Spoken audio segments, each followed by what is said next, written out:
You want to know what the most terrifying thing I ever did was? It wasn't skydiving. It wasn't moving across the country for a job that fell through 3 weeks later.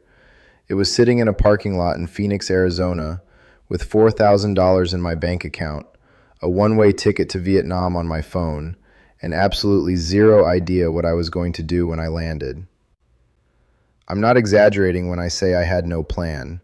I mean, I had a plan in the loosest possible sense, the kind of plan where you say, I'll figure it out, and hope the universe covers the rest. I was 34 years old. I had quit a job in IT support that was slowly eating my soul, one help desk ticket at a time. My lease had ended. My relationship had ended. My enthusiasm for American rent prices had ended. And I just thought, if everything is already gone, what exactly am I protecting by staying? So I left. And I know what you're thinking right now. You're thinking, okay, cool. Another guy who moved to Southeast Asia and is now telling me how great it is. I get that skepticism. I had it too. I'd watched 100 of these videos before I went, and they all felt a little too polished, a little too perfect, like someone running a slow burn advertisement for a lifestyle they were trying to sell you. So let me promise you something right now. I'm going to tell you the real version, the messy version, the version where I cried in a Vietnamese pharmacy because I couldn't communicate that I had a stomach infection, and I genuinely thought I might die in a country where I didn't speak a single word of the language. But I'm also going to tell you why, 2.5 years later, I am sitting here in Da Nang, on the coast of central Vietnam, paying $380 a month total, including my apartment, my food, my transportation, and everything else, and why I would make this exact same choice 10 times over. Let's start from the beginning. My name is Marcus Holt. I grew up in Tucson, Arizona, which is not a place that teaches you to dream small. It teaches you to dream about air conditioning. My family was working class. No frills, no trust fund, no gap year in Europe energy. My dad drove trucks. My mom worked at a school. We weren't poor, but we were exactly the kind of family where a surprise car repair could ruin a month. I went to community college, got into IT through a certification program, and by my late 20s I was making decent money. Not great money, but decent. The kind of money where you can pay your rent, go out on weekends, and tell yourself you're doing fine. And I was doing fine. Fine is the exact right word. Fine is beige. Fine is lukewarm soup. Fine gets you through your 30s, and then one day you're 50 and wondering where it all went. I had done what I was supposed to do. I had followed the script. Good enough grades, useful qualification, steady job, apartment in a city with decent weather. And somewhere around 32, 33, I started noticing this quiet background noise in my life. Not dramatic, not depression exactly, just this persistent low hum of, is this it? Is this actually the whole thing? I think a lot of people feel that and never say it out loud, because saying it out loud sounds ungrateful. You have a job, Marcus. You have an apartment. People have it so much worse. And that's true. That's genuinely true. But comparison doesn't make a life feel meaningful, and I was starting to understand the difference between not suffering and actually living. What really cracked me open was the pandemic. Not in a dramatic way. Nobody I loved died. I kept my job remotely. I was objectively one of the lucky ones. But being locked in a studio apartment in Phoenix for 18 months with nothing but my own thoughts and a slowly growing anxiety disorder gave me a lot of time to look at my life and ask myself, is this actually what I want, or is this just what I fell into? The answer that kept coming back was uncomfortable. I started watching videos about living abroad almost as a joke. Like, what if I just left? Wouldn't that be wild? And then the joke stopped being a joke. I started seeing these numbers.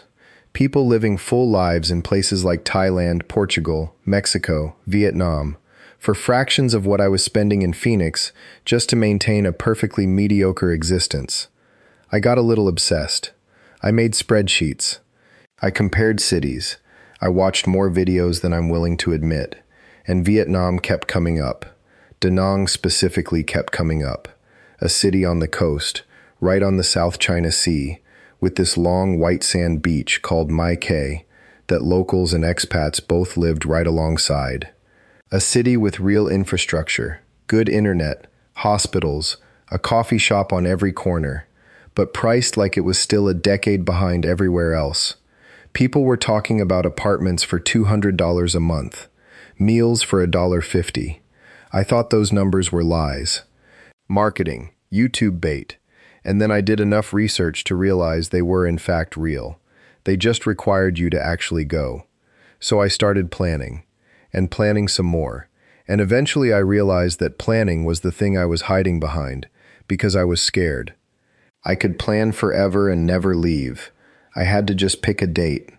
I picked February 14th, 2022, Valentine's Day, which felt either poetic or deeply sad depending on your perspective. I had just turned 34 the week before. My apartment lease was up. I had $4,300 saved, which felt like a lot until I bought the flight, and suddenly every dollar felt extremely precious. I remember packing. That process alone was its own kind of confrontation. I had accumulated, over my years in Phoenix, the standard amount of stuff that a person accumulates without really noticing.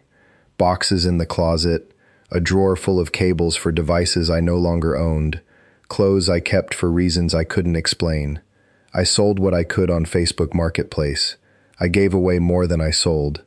And then I stood in my empty apartment on my last night there, with one large backpack and one smaller one sitting by the door, and I looked at the bare walls and the scuffed floors and thought, everything I own is in those two bags. That's it. That feeling, and I want to be honest about this, was terrifying and freeing in almost equal measure. Terrifying because there was no safety net visible from where I was standing. Freeing because I'd been carrying a weight I hadn't fully recognized until I set it down. The journey from Phoenix to Da Nang, with a layover in Seoul, was roughly 22 hours of travel. I remember sitting in the Seoul airport during that layover, eating a bowl of noodle soup that cost me $4, and having a very quiet internal breakdown. Not a loud one. I wasn't crying. Just this very still, very cold feeling of, I have no idea what I am doing, and I can't go back, because I've already left. And then I got on the plane, and I landed, and the air in Da Nang hit me like a warm, slightly humid wall, and smelled like something I couldn't name, a combination of salt water and something faintly floral and maybe some motor exhaust. And this very strange thing happened. The panic didn't go away exactly, but it sort of moved over, made room for something else. Curiosity, maybe. Or just the pure, overwhelming input of being somewhere completely new. I had booked a guest house through Booking.com for my first week, $12 a night, which felt insane. The room was small, and the air conditioning sounded like it was sorting gravel, but the sheets were clean, and there was a window that looked out onto a narrow alley with a motorbike repair shop below. I lay there that first night listening to the sounds of a city that had no idea I existed, and I thought, okay, let's see what this is. The first 2 weeks were an education in humility. I want to be very clear about this because a lot of these stories skip this part, the part where you are an absolute disaster of a human being in a new country. I couldn't read a menu. I couldn't order food without pointing at things and hoping. I got on the wrong bus twice and ended up in parts of the city I didn't recognize, which actually turned out fine, because getting lost is how you learn a place. But in the moment, it was not fun. I paid too much for things. Not catastrophically too much, but I was definitely not getting local prices. There's a particular kind of vulnerability that comes with not being able to read your environment. Every sign is a mystery. Every interaction requires a negotiation of gestures and phone screens and mutual goodwill. You become, very quickly, deeply reliant on the patience of strangers. And what I found, and this is genuinely one of the things I want to tell you about Vietnam, is that the patience of strangers here is remarkable. People did not make me feel stupid for not knowing. They helped. Sometimes with obvious amusement, sometimes with great seriousness, but almost always with a generosity that I hadn't fully anticipated. The language was still the hardest part. Vietnamese is tonal, which means the same syllable said in 6 different tones means 6 completely different things. My attempts at basic phrases were apparently hilarious. I know this because the woman who ran a little banh mi shop near my guest house laughed, genuinely and warmly, every single time I tried to say anything in Vietnamese. Not cruelly. She thought it was charming, but I was clearly making some kind of impression. Her name was Lynn. She was maybe 60, with a very no-nonsense energy and an enormous thermos of iced coffee she kept behind the counter. Her banh mi sandwiches were 25,000 Vietnamese dong, about $1, and they were the best sandwiches I had ever eaten in my life. I am not being hyperbolic for YouTube. They had a perfectly crunchy baguette. The French colonial influence is real and delicious, with pâté, pork, pickled daikon and carrot, fresh herbs, and a smear of something spicy that I still haven't fully identified but desperately need in my life. I ate there every morning for 3 weeks. Lynn became a small but important figure in those early days. Not because we had long conversations, we couldn't, but because her consistency was grounding. Every morning, same stool, same sandwich, same laugh at my Vietnamese, same excellent coffee. When you're building a life in a new place from scratch, those small, repeated rituals matter more than you'd expect. They're the threads you start weaving into something that eventually feels like routine. And routine, when everything else is uncertain, is a form of comfort. The first big decision I had to make was about housing. The guest house was fine for the adjustment period, but $12 a night was actually expensive by Da Nang standards if you were planning to stay long-term. People were renting full apartments for $200, $250 a month. My goal was to find something by the end of my first week. I found it at the end of my second week, because reality is slower than plans, but I found it. The apartment was in a neighborhood called An Thuong. If you know Da Nang, An Thuong is sort of the expat hub, not in a tacky resort town way, but in a, there are coffee shops and co-working spaces and it's still clearly Vietnam kind of way. Lots of local restaurants. A night market a short walk away. Street vendors set up in the evenings selling grilled corn and sugarcane juice and skewers of things I couldn't identify but always tasted better than expected. And right on the other side of the main boulevard, my K Beach. You could walk there in 8 minutes.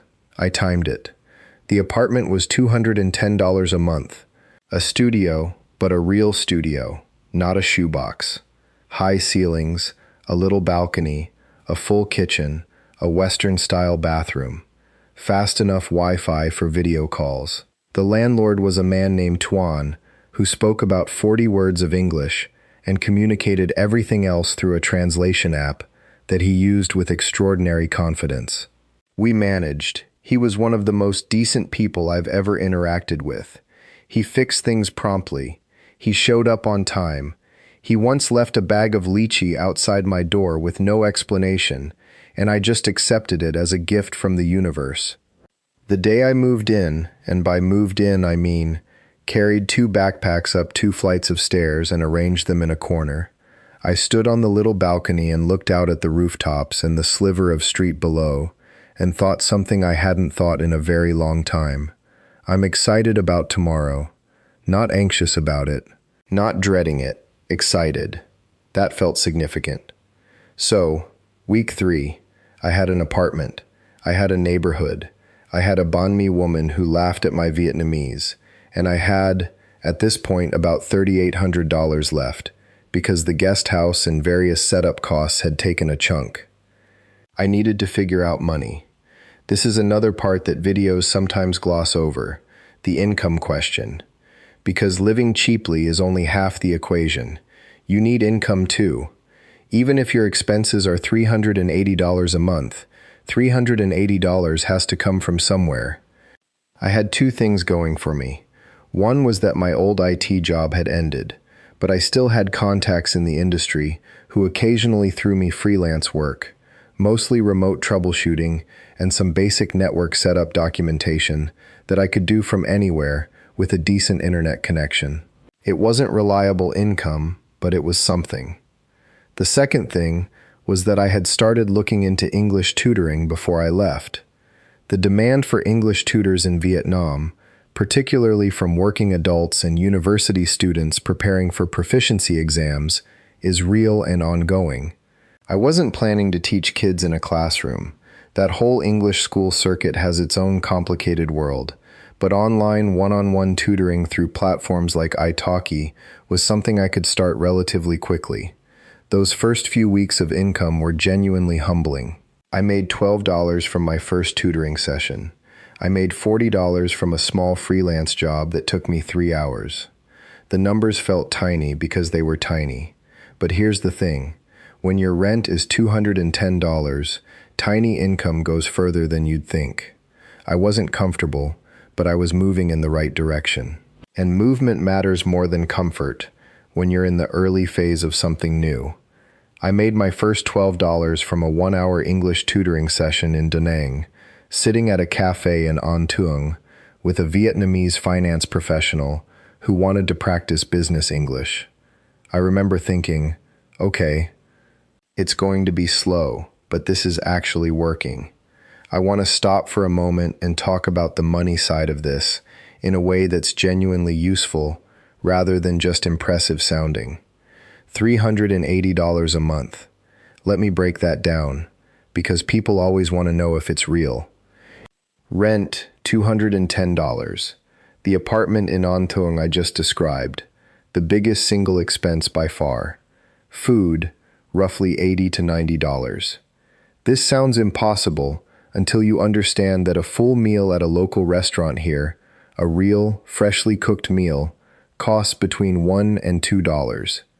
I eat at local places.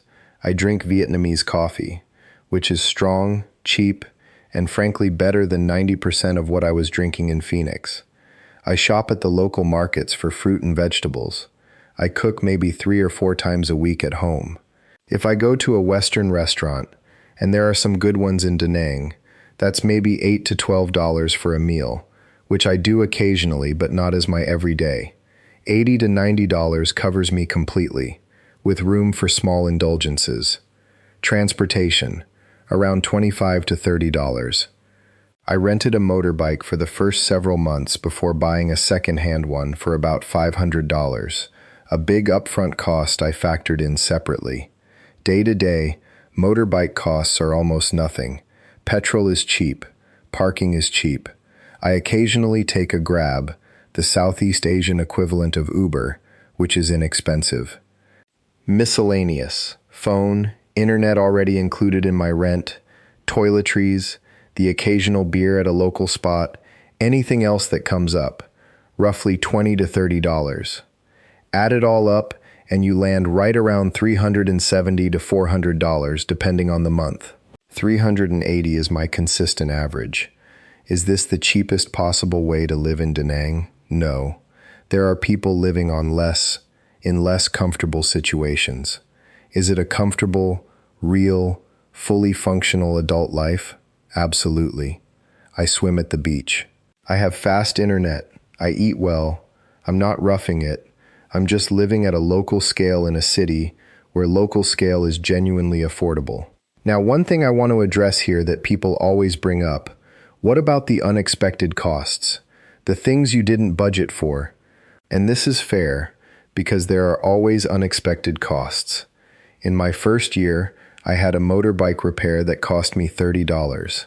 I had a dental checkup at a private clinic that cost $25, and that included the x-ray. I had a month where my laptop started dying, and I had to invest in a second-hand replacement. These things happen, but the margin that exists between my income and my expenses here is wide enough that unexpected costs don't send me into a spiral the way they would have in Phoenix. That buffer, that breathing room, is something I'd almost forgotten was possible. My income, about 8 months in, had grown to around $800 to $1,000 a month between the freelance IT work and tutoring, which meant I was not just covering my expenses, I was actually saving money for the first time in years. In Phoenix, I made 3.5 times more and saved almost nothing. The math of that comparison still makes my head spin a little. But let me not make this sound too easy, because it wasn't. There were hard months. There were months where a freelance client disappeared, and the tutoring was slow, and I was watching my savings like they were a slowly draining bathtub.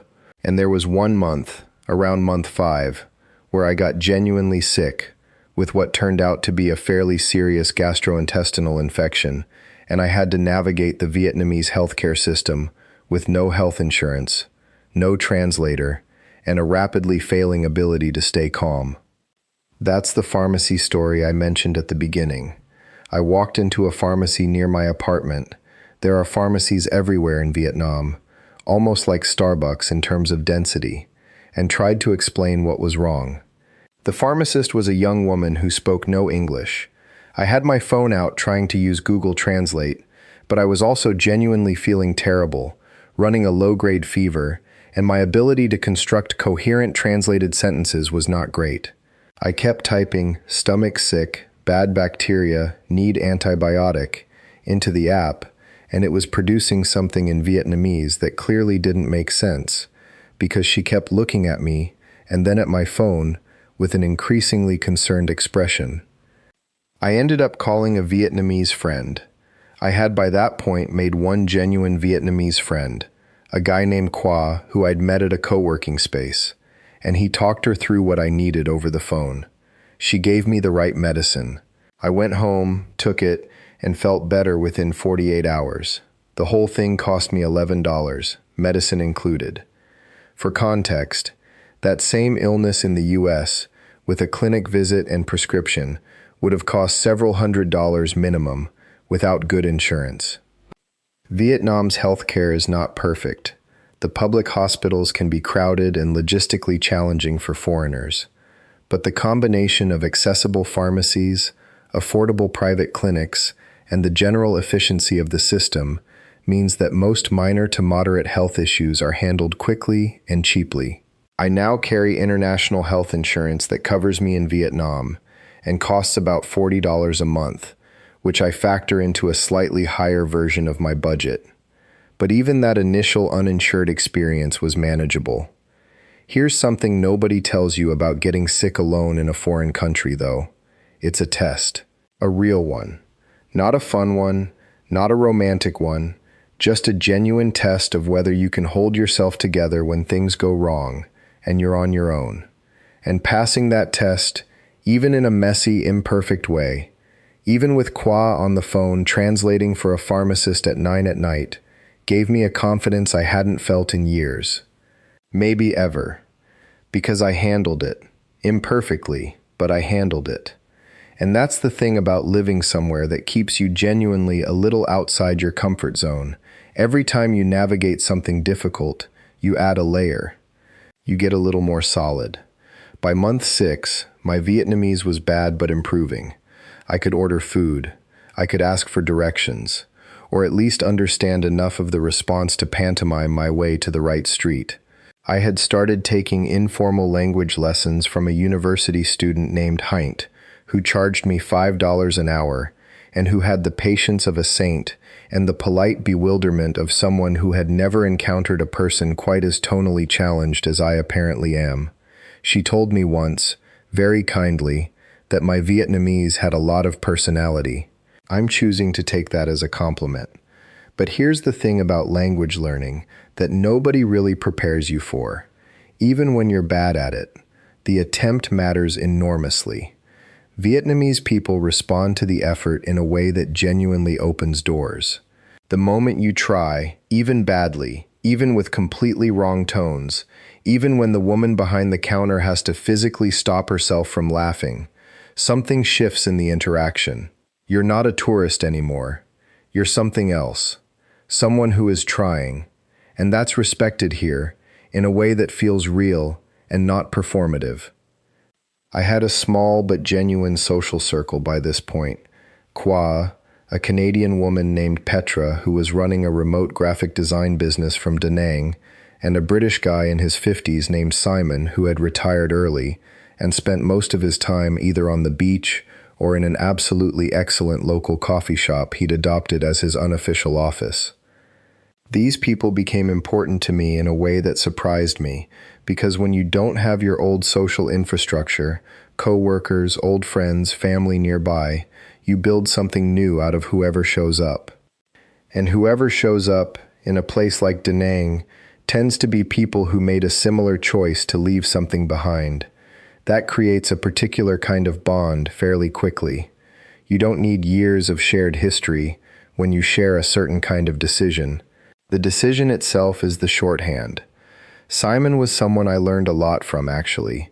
He'd been in Da Nang for 3 years before I arrived, and he had this very calm, very matter-of-fact relationship with expat life that I found reassuring.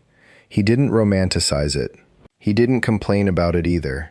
He just lived in it, practically and clearly. And when I came to him with panicked questions about visas or banking or where to get a decent doctor, he had answers. He'd already made every mistake I was about to make, and he shared that knowledge freely. That kind of generosity, from someone with no obligation to help you, is something I try to pay forward now, when newer arrivals show up looking lost in the co-working space. Da Nang itself had slowly revealed itself to me. I'd stopped seeing it as a backdrop and started seeing it as an actual place with its own personality. The city is bisected by the Han River, which is beautiful at night when the Dragon Bridge lights up. It's exactly what it sounds like, a giant bridge shaped like a dragon that breathes fire on weekends. That sounds absurd. It is, in fact, genuinely spectacular. The old fishing neighborhoods along the river have this quiet, lived-in quality.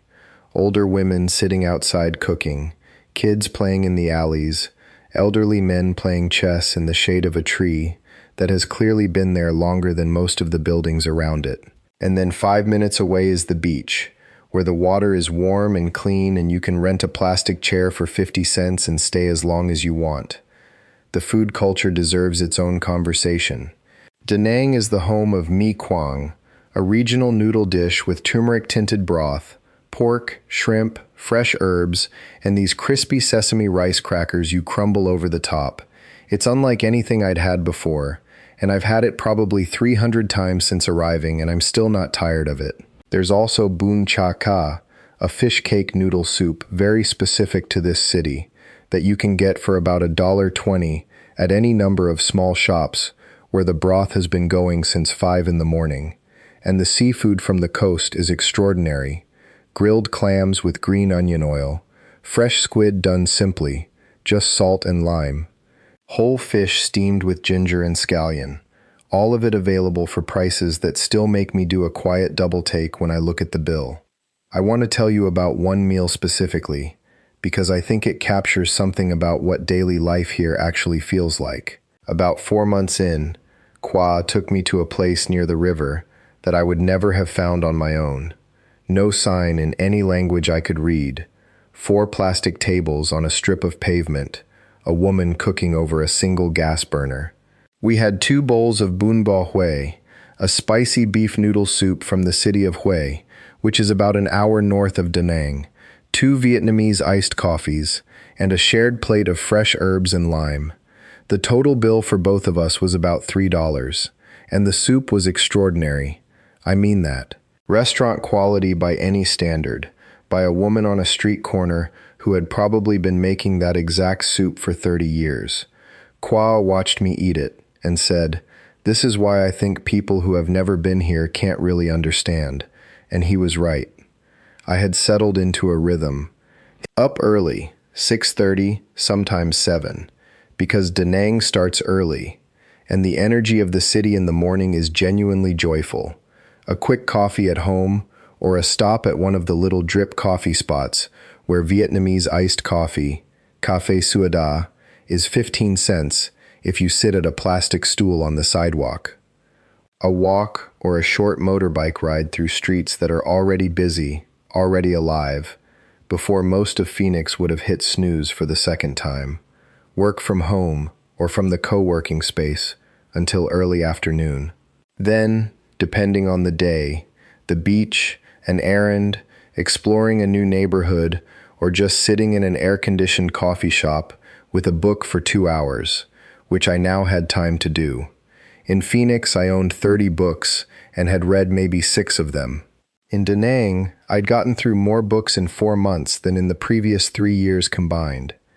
That's not a small thing. That's a life. And here's the thing I keep coming back to when I try to explain what actually changed. It wasn't just the money. As significant as the money was, it was the time. The time that opens up when you're not spending 40 hours a week keeping the lights on in a system that takes everything you earn just to let you participate in it. When your rent is $210 instead of $1,200. When your food costs $1.50 instead of $15. All of that freed up money is also freed up time, and freed up energy, and freed up mental space. I wasn't waking up at night running budget calculations in my head.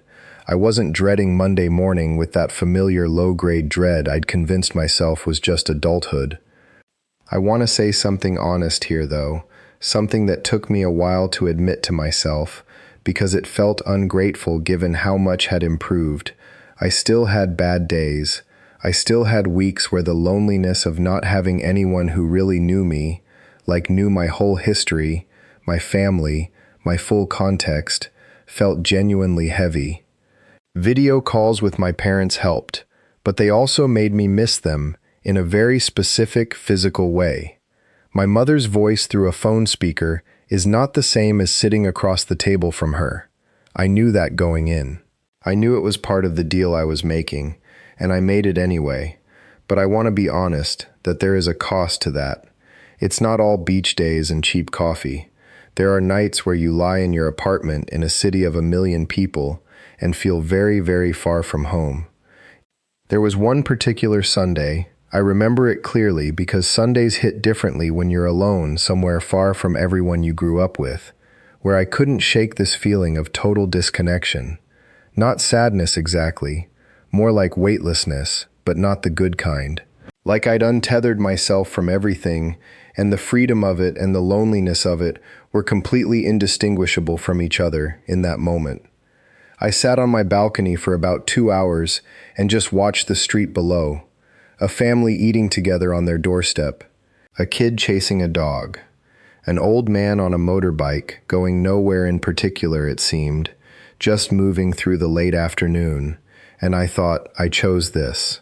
I chose this specific kind of alone over the other specific kind of alone I had back home. And I'd choose it again. But let me not pretend it's always easy, because that would be dishonest, and dishonesty doesn't help anyone who's trying to make a real decision. The question is whether the life you're building is worth that cost. For me, the answer has been yes. A complicated yes. A real yes. I want to talk about the visa situation, because I know it's something that stops people. It stopped me too, in the research phase, because the rules change, and the information online is often outdated, and you find 12 different answers on 12 different forums and end up more confused than when you started. Here's the simplified, honest version based on my experience. Vietnam has become significantly more visitor-friendly in recent years.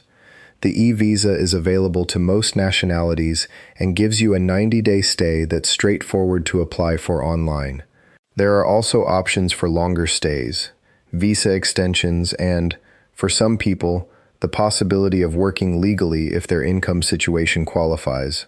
I'm not a visa lawyer, and the rules genuinely do change, so I won't give you step-by-step advice here. What I will tell you is that it's manageable if you're willing to stay informed and plan ahead. The expat community in Da Nang, particularly in the Facebook groups and co-working spaces, is generous with current, real-world visa information. Qua helped me navigate my first renewal. Petra had a contact at a visa agency that handled things efficiently and without drama. Simon had been doing it for 3 years before I arrived and treated it as a minor annual inconvenience rather than a crisis, which is the correct attitude to have about it. The bigger psychological barrier for most people isn't the visa, though. It's the permission. The internal permission to actually do this, to pack your things and get on the plane.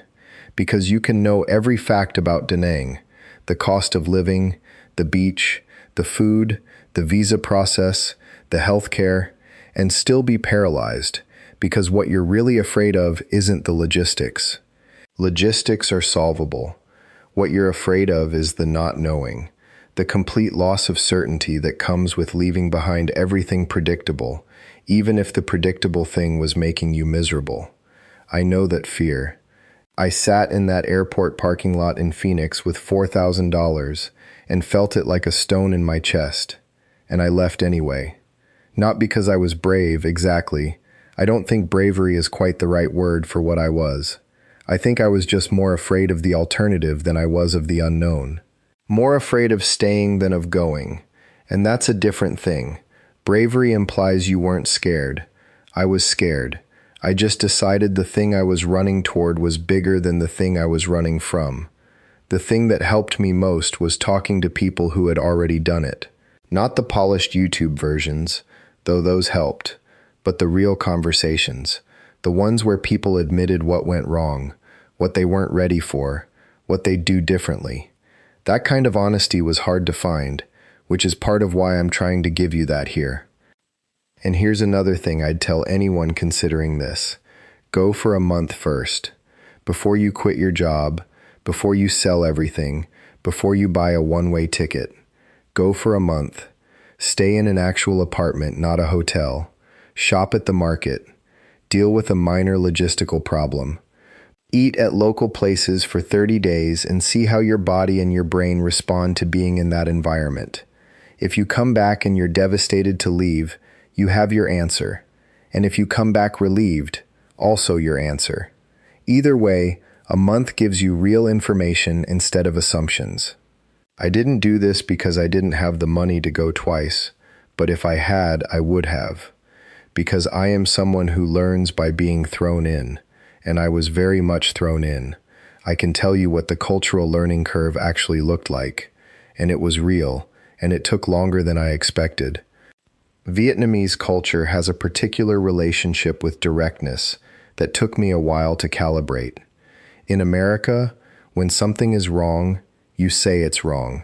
In Vietnam, and this varies by generation and context, but broadly, there is more emphasis on maintaining harmony, on not causing someone to lose face publicly. This meant that sometimes I would think an arrangement was fine when it wasn't, because the other person was being polite about a problem rather than stating it directly. And sometimes I would be what felt to me like straightforwardly honest, and it would land as blunt or even rude. I made mistakes. I said the wrong thing in the wrong way in a business context early on, and felt the temperature in a room shift in a way that I understood but couldn't immediately fix. I showed up to things at the wrong time because I'd misread the flexibility around scheduling. I was invited to a family dinner at Qua's family's home about 6 months in, a genuine honor, as it turned out, and I showed up with wine, which is what I would have done anywhere in America, and Qua later told me gently that the gesture was appreciated, but beer or a fruit basket would have read more naturally. Small things. But they add up into a picture of how long it actually takes to understand a place. Not visit it, understand it. What I found, though, was that the mistakes themselves were rarely the problem. What mattered was how I responded to them. Humility travels well. A genuine apology, a genuine effort to learn. Those land in Vietnam the same way they land anywhere. People are people, and most people, when they see that you are sincerely trying to understand their world, rather than just pass through it, meet you more than halfway. By month 6, I remember the exact moment it clicked. Not a dramatic moment, and that's the thing nobody tells you. The moments of real clarity are usually small. I was sitting on the steps outside Lin's banh mi shop one morning, about 8 months in, eating my sandwich and watching the street wake up. A man on a bicycle with a full rack of baguettes strapped to the back. A kid in a school uniform running to catch a bus. Two older women arguing cheerfully about something at full volume, the sun coming up behind the buildings and catching the top of the street in that golden early morning way. And I just thought, I live here. This is my neighborhood. This is my morning. And I'm okay. I'm more than okay. I pulled out my phone and did something I'd been putting off. I called my dad. He picked up on the second ring, which he always does, and said, "Marcus," in that particular way that meant he'd been a little worried. And I said, "Dad, I just called to tell you I'm good. I'm genuinely good." There was a pause, and he said, "Yeah?" And I said, "Yeah." He didn't fully understand my life here. He still doesn't, entirely. He thinks Vietnam is farther away than it feels. He worries about things that aren't really risks, and sometimes doesn't worry about things that occasionally are. But he knows me, and he heard something in my voice that day that he told me later he hadn't heard in a long time. He said it sounded like I was relaxed, not happy in a performed way, not trying to convince anyone of anything, just relaxed. That's the word. That's the one. I've been here 2.5 years now. My income is higher than it was in year one, hovering around $1,400 to $1,600 a month through a combination of regular freelance clients and tutoring. And I'm saving more than I ever have. Real savings. The kind where you look at a number at the end of the month and it's higher than it was at the beginning, and you don't immediately have a reason to be scared about that disappearing. I've taken trips. Hoi An, which is about 30 minutes south of Da Nang, is one of the most beautiful towns I've ever seen in my life. Lanterns everywhere, yellow walls, the Tu Bon River running quietly through the middle of it, tailors who can make you a shirt overnight for $12 that fits better than anything I ever bought in a mall. I've been to Hanoi, which is a completely different energy from Da Nang. Older, denser, colder in winter, with a street food culture that made me rethink everything I thought I knew about noodles. I spent a week in Phu Quoc just to see if the beach was as good as everyone said. It is. I've done all of this without going into debt, without cashing in savings, without the financial anxiety that used to follow me everywhere like a second shadow. Da Nang has grown on me in the way that only places you truly inhabit do, not as a tourist destination, but as home. I know which coffee shop gets the morning light best. I know which corner of the market has the freshest fish, and which vendor gives you a little extra lemongrass if you come regularly enough that she recognizes you. I know that the Dragon Bridge Fire Show on weekends draws a crowd, and that if you get there 20 minutes early, you get a perfect spot by the railing. I know that the stretch of Mai Kay Beach closest to the city gets busy on weekend afternoons, but that if you walk 15 minutes north it thins out and you can have what feels like a private stretch of the South China Sea all to yourself. I know that in the rain, and Da Nang does get real rain, the typhoon season is legitimate and not to be taken lightly. The city has a completely different smell, petrichor mixed with that coastal brine, and something earthy coming up from the streets. It's the kind of smell that has started to mean home to me, in a neurological, almost unconscious way. I'm not saying Da Nang is a paradise. The traffic can be intense, especially around rush hour, when the roads near the beach fill up with a density of motorbikes that takes some adjustment. The summers are hot in a way that redefines what you thought hot meant, and I grew up in Tucson, so I thought I knew. I did not know. The language barrier, despite my improving Vietnamese, is still real and occasionally frustrating in ways that accumulate. There are bureaucratic moments that require patience I don't always have. There are days where the heat and the noise and the distance from everyone familiar all arrive at the same moment and you feel it. But I chose this, not because it was easy or perfect or because I had a plan. I chose it because the alternative was staying in a life that was slowly convincing me I was meant for less than I actually wanted. And Da Nang, this city on the coast of central Vietnam, with its warm water and its $1.50 noodles and its patient vendors who laughed at my terrible Vietnamese and helped me anyway, this city said, "Here. You can actually do this here." I had $4,000. I had no plan, and I had the specific kind of desperate courage that comes from having nothing left to lose by trying. That's what I want you to take from this, if you take anything at all. Not that Da Nang is the answer. Not that everyone should leave everything and buy a one-way ticket somewhere, but that the life you think you can't have, the one where the numbers actually work, where there's time to breathe, where you're living rather than just surviving, might be a lot closer than the story you've been telling yourself about what's possible. Because I am sitting in an apartment that costs $210 a month, on the coast of the South China Sea, on a Tuesday afternoon, with no commute and no Sunday dread, and enough left over at the end of the month to actually put something aside for the future. I have time. I have food I love. I have a neighborhood I know. I have people I care about. I have a life that, when I look at it honestly, I am proud of.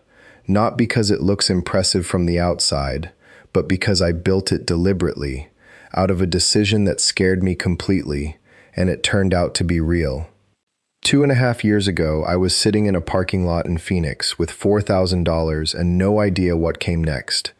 And I'm living proof, actual, real, here in this city proof, that this country and this choice and this very specific, terrifying kind of leap can do something that starts to look a lot like a miracle. If you're thinking about it, I want you to hear me very clearly. You don't need to have it all figured out. You need a ticket. You need enough to get started. And then you need to trust that you are more capable of figuring it out than you think you are, because you genuinely are.